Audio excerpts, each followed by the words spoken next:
Hər birini salamlayıram, əziz abituriyentlər, xoş gördük sizləri.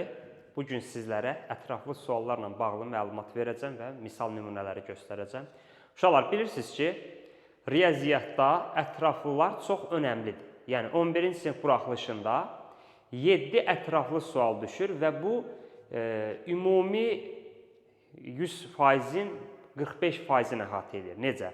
Yəni, bir ətraflı sual 6 tam, səhv etmirəmsə, 4/1 bal verir. Və burada da 7 dənə sual var. Bunu da götürüb vuranda, yəni 7 sualı vuranda bu 6,25-ə, bu təqribən 45 bala yaxın bir bal edir. Yəni demək olar ki, təqribən yarısı, yəni yerdə qalan 18 sual 55 bal edir, yəni yarıdan biraz çox, 18 sual. Amma 18-dən 2 dəfədən çox, yəni 3 dəfəyə yaxın az 7 sual isə nə qədər eləyir? 7 sual isə eləyir yarıya qədər, yəni böyük bir bal, 45. Yəni deməli, burada fikrimi çatdırıram ki, ətraflılar çox bal verir, çox önəmlidir.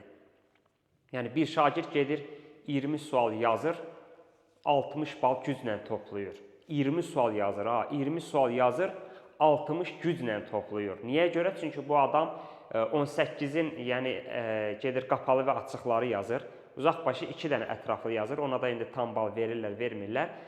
Aydın məsələdir ki, 18 açıq və qapalı suallar neçə bal verir?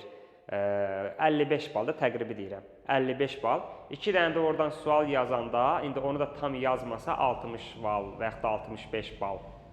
Bu qədər bal toplayır. Yəni 20 dənə yazanda normalda böyük bir şeydir. 20 sual böyük bir şeydir. Yəni 20 sual 80%-dən yuxarı nəticəyə gəlib çıxarır.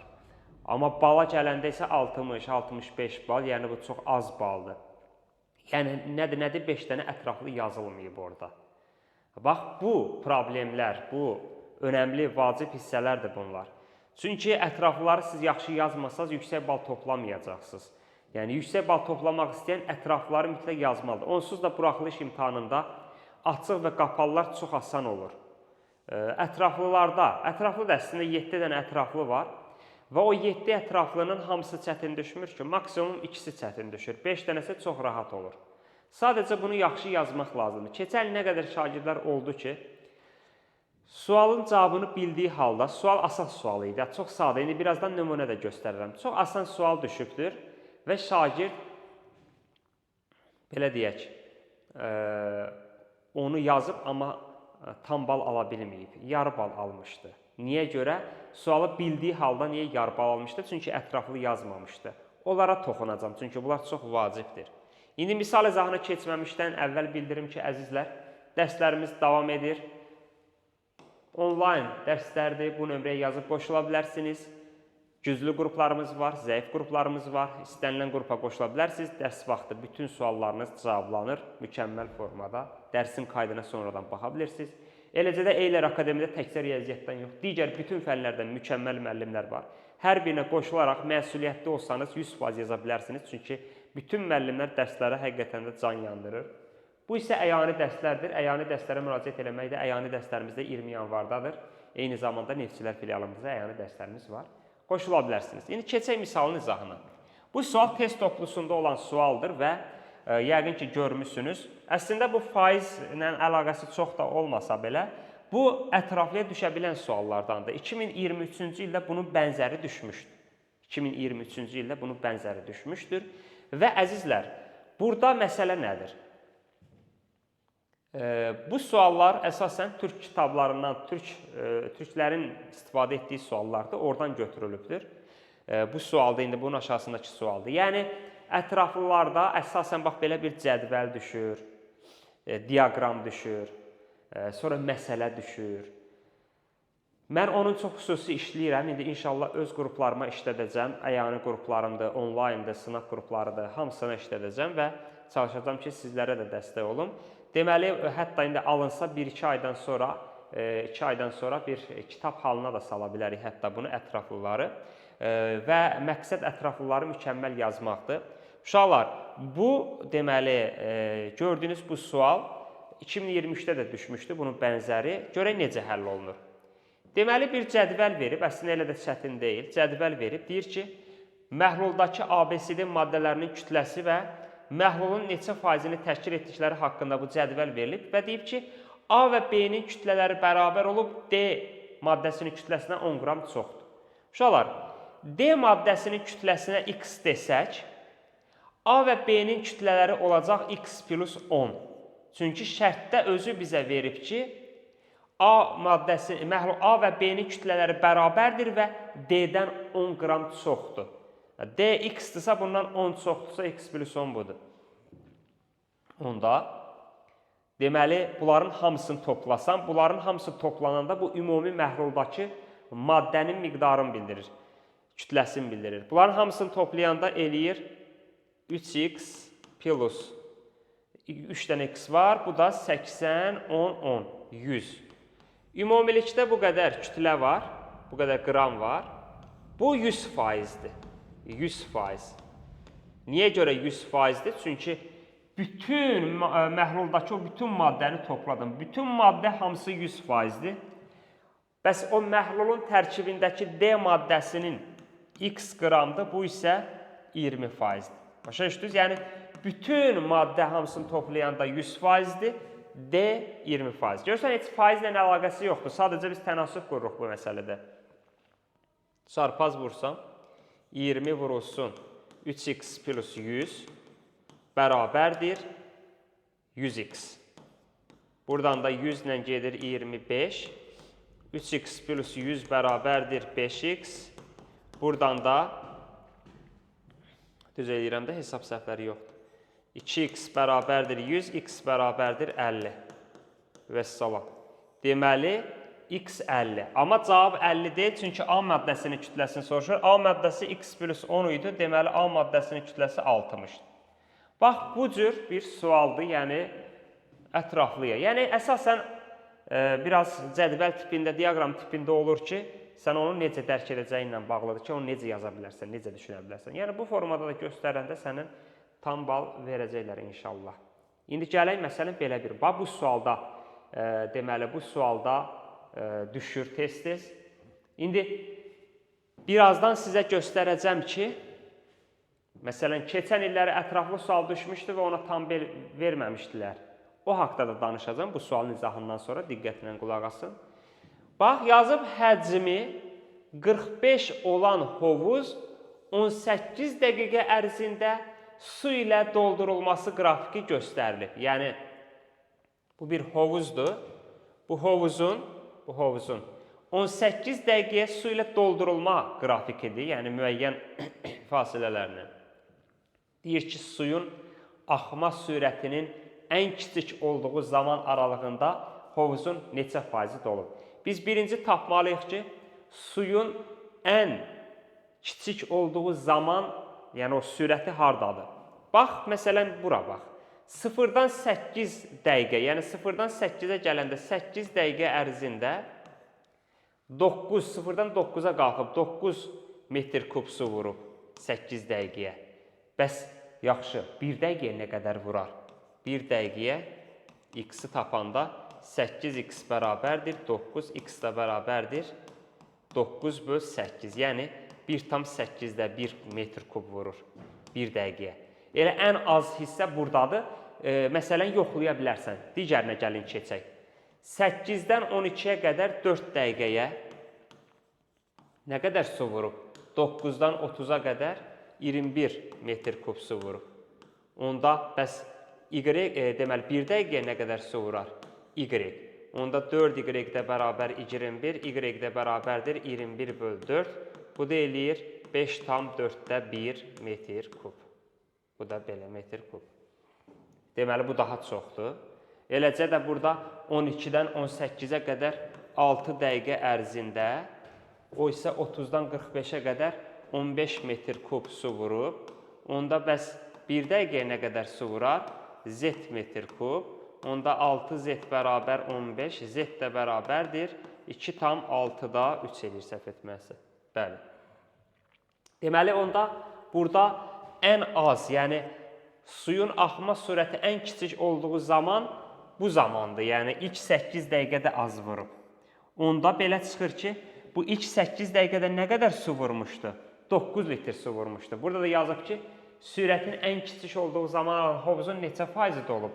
İndi bu 9 litr dolub, 9 litr 45-in neçə faizidir?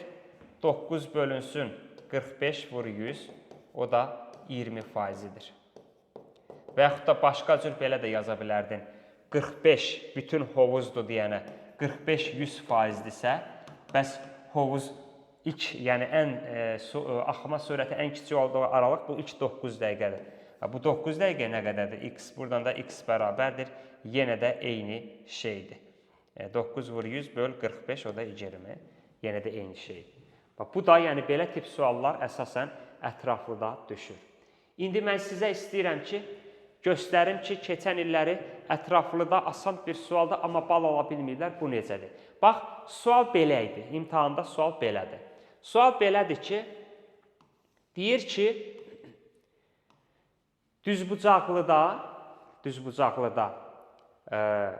katetin hipotenuza nisbəti, indi görüm dəqiq yadımda qalıb rəqəmlər, katetin hipotenuza nisbəti 3 böl 5 olarsa, 3 böl 5'dir, yəni özü verib bizə.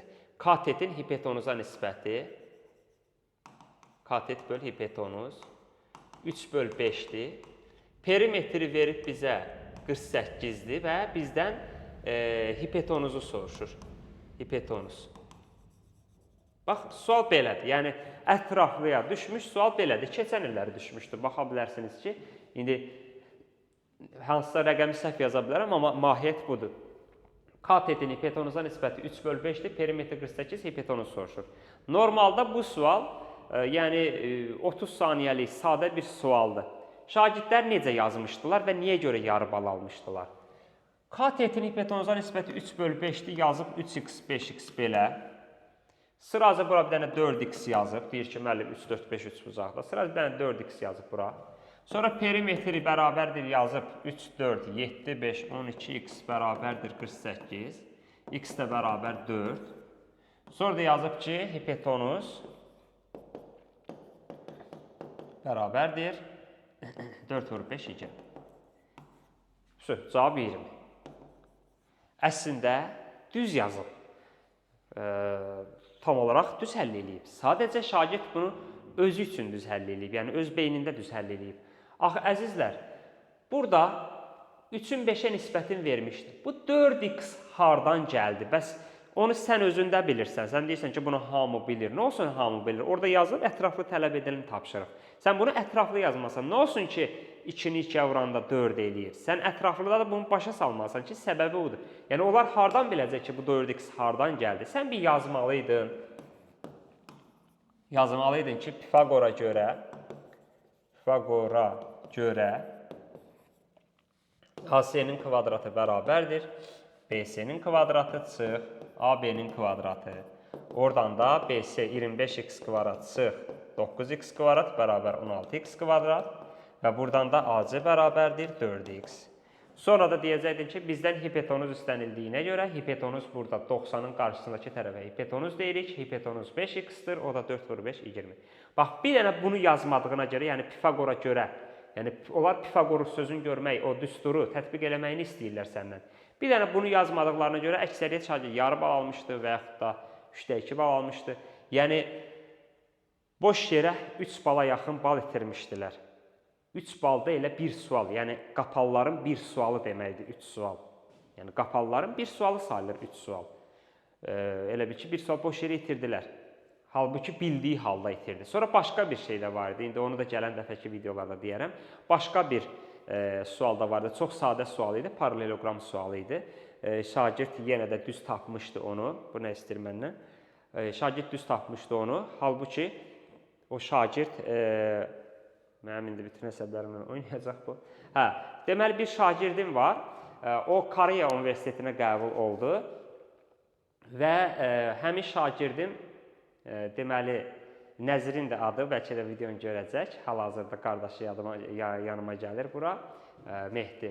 Deməli, Nəzirin, deməli, ona elə bir ki, 75 bal lazım idi ki, səhv etmirəmsə, bu qırmızı diplom alsın və Koreya Universitetindən düzdür, qəbul olmuşdu. Sadəcə orada təqaüd məsələsinə görə səhv etmirəmsə, təqaüdə görə ona bal lazım idi və o deməli düzdür. Riyaziyyatı qəşəng idi, amma biraz az çalışırdı.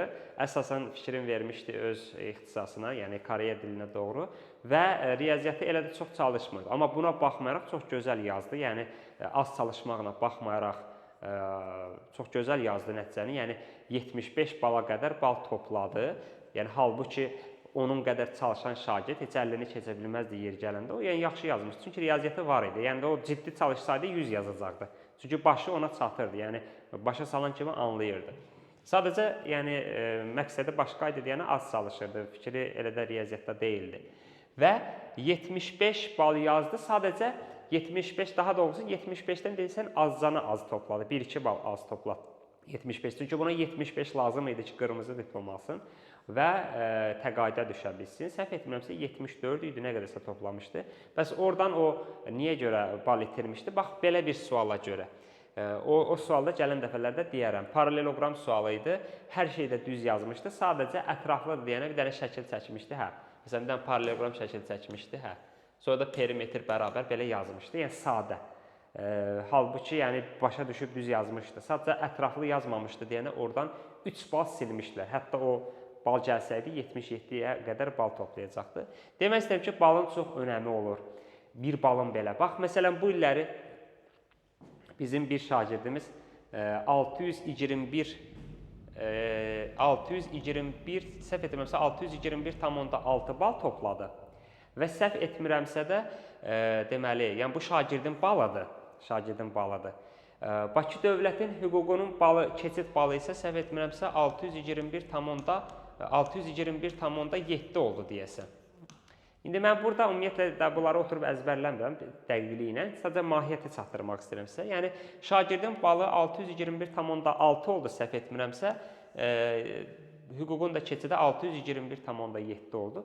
0,1 balla düşə bilmədi məsələn. Düzdür, onun əsasən istəyi aviasiya akademiyası idi. Ora düşdü düşməyinə. Sadəcə ümumiyyətlə deyirəm ki, yəni 0,1 balın belə nə qədər önəmi oldu ki, burada düşə bilmədi. Və yaxud da o qədər şagirdlər oldu ki, tibbin balı 624 oldu. Amma o qədər şagirdlər oldu ki, 623, 22 toplamışdı. 1-2 bal, 3 bala görə düşə bilmədi. Yəni, bax, bunlar sadə gəlməsin sizə. Boş yerə niyə bal itirəsiniz bildiyiniz halda? Çünki ətraflı suallar rahat olur, çətin olmur. İkisi biraz çətin kimi olur, qalanı asan olur. Yəni, niyə görə orada gedib boş yeri bal itirəsən? Amma bizim şagirdlərin əksəriyyəti ətraflıdan qorxur. Elə bilir ki, ətraflı çətindir. Xeyr, ətraflı elə ən asandıdır. Ətraflıdan məsələ düşür, bir də belə qrafiklər düşür və bir də həndəsiyə aid sadə suallar düşür. İkisi biraz çətin düşür. İnşallah mən bunun üzərində işləyirəm. Həm onlayn şagirdlərimə, həm əyani şagirdlərimə, sınaq qrupu şagirdlərimə, gələcəkdə sürət qrupu şagirdlərimə hamısı da işlədəcəm və eləcə də sizlər üçün də çalışacağam ki, nümunə göstərərək dəstək olun burada. Və bunlar yəni əsasən türklərdə olur bu tip suallar, məsələlərdir. Mən onları hazırlayıram, inşallah sizlərə də işlədəcəm ki, maksimal nəticə toplaya biləsiniz. Yəni inşallah biz ətraflığını da bacaracağıq, orada bal itirməyəcəyik. Belə, bu cür sizlərə dəstək olacağam inşallah. Başqa nə cür videolar istəyirsiniz, sizə dəstək necə ola bilərəm, o haqda videolarda qeyd edin kommentlərdə. Mən sizin üçün bunu təşkil eləməyə çalışım. Belə, sağ olun, salamat qalın, növbəti videolarda görüşənədək dərslərə qoşulmaq istəyənlər də yəni, buyurub qoşula bilərlər, həm onlayn, həm əyani dərslərə. Sağ olun, salamat qalın.